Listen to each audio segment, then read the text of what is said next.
Kemendikbud sadar.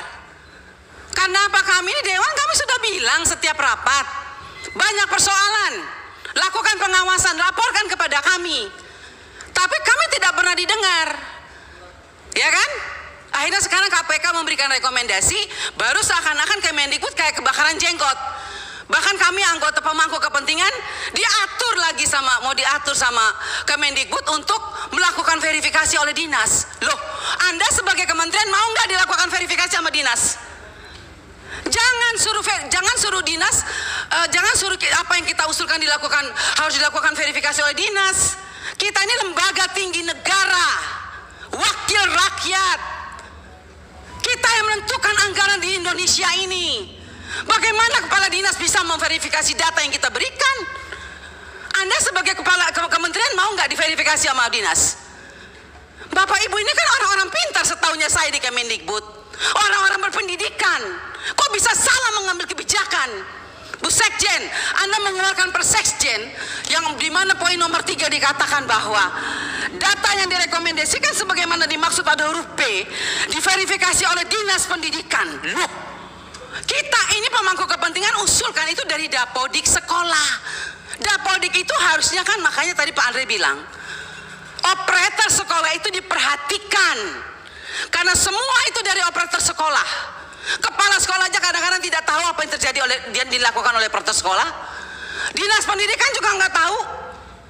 Nah, kementerian juga. Jadi kalau mau melakukan verifikasi, harusnya kementerian melakukan verifikasi terhadap dinas, dinas lakukan verifikasi terhadap kepala sekolah, hasil verifikasi itu baru diberikan kepada kami.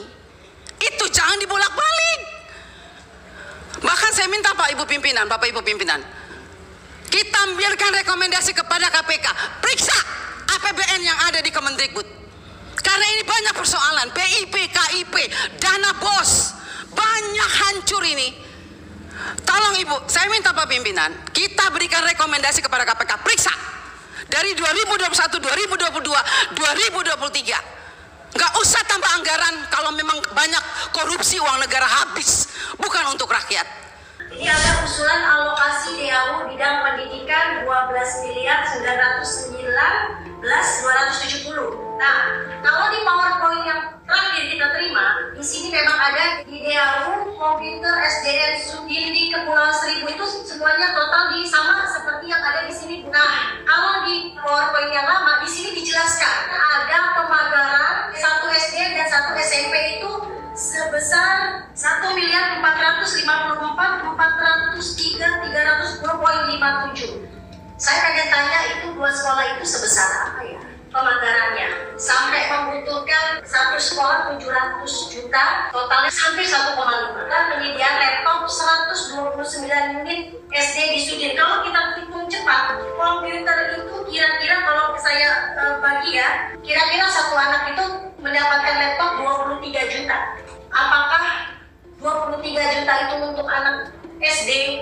Mungkin bisa lebih mencari. Kalau kemarin saya baru beli laptop Pak, harganya cuma 7 juta sampai 10 juta. Itu saja karena ini mengenai anggaran. Ya, setelah ditinggalkan konsorsium itu, nggak, kita harus tahu.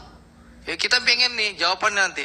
Jangan-jangan perusahaan konsorsium itu perusahaan cangkang lipo aja. Kan bisa juga Pak. Ya wajar dong saya berprasangka, bisa saja kan itu perusahaan cangkang lipo di luar negeri kan. Dan Bapak tahu kan, kalau konsorsium meninggalkan proyek pasti ada penalti ya dong. Gak mungkin dong Bapak gak kejar tuh konsorsium. Atau memang konsorsium tuh cangkangnya lipo. Nah ini penting juga Pak dijawab. Kalau memang Bapak gak mampu jawab Pak, gak apa-apa. Kami akan agendakan undang John Riyadi ke sini. Gak apa-apa, Bapak bilang aja gak mampu Pak. Karena gini Pak, kita gak ingin kasus Mekarta ini berlarut-larut Pak. Karena Pak, mohon maaf Pak, kalau kita nggak bejek Bapak, nggak panggil ke DPR, Bapak injak itu orang-orang itu Pak. Mohon maaf ya Pak, ya saya dengar, oh kita bisa atur polisi, kita bisa atur jaksa, kita bisa atur hakim. Makanya Bapak berani menuntut orang-orang itu. Bahkan di tuntutan Bapak, harta bergerak dan harta tidak bergerak orang-orang itu mau disita di pengadilan. Sakit jiwa Pak, Bapak yang ngutang, kok orang yang menuntut haknya Bapak zolimi. Kalau nggak DPR turun, nggak mungkin Bapak cabut. Gitu loh Pak. Ya, jadi kalau Bapak nggak bisa jawab, Bapak bilang, Bapak nggak bisa jawab. Biar kita panggil pimpinan Bapak. Ini Republik Indonesia, bukan Republik Lipo. Nggak ada yang bisa ngatur-ngatur Republik ini.